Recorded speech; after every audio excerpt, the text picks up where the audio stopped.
ඒ manager ඉක්මනටම එයා කරපු දේ ගැන පසුතැවෙයි. හොඳට අහගන්න. අද ගන් එකේ අයිතිකාර මහත්තයාගේ පුතා තමයි මේ ප්ලේස් එක පාලනය කරන්නේ. එයා මේක ගොඩාක් ලොකු තැනක් කරන්න හදන්නේ. ඒ නිසා ඔයාලව අස් කරන්නත් පුළුවන්. ඔය දෙන්න දැම්ම බඩු පැක් කරන්න පටන් ගන්න. අපිව ඇත්තටම අස් කරයිද දන්නේ නැහැ. මටත් බයයි. මේ ජොබ් එක නැති වුණොත් මම මොනා කරන්නද?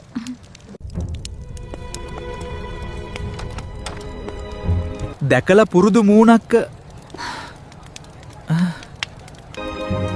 මෙයා තමයි මගේ පුතා කිවිටෝ. අද ඉදන් මේ ප්ලේස් එකේ අලුත් අයිතිකාරයා. මාව අඳුරගන්න බැරි වුණාද? ඊයේ ඔයා පයින් ගහලා එළියට දැම්මත හිඟන්න මම තමයි. දැන් ඔයාට යන්න පුළුවන්. සර් අනේ මම ඒක හිතලා කරේ නෑ. සමා වෙන්නව.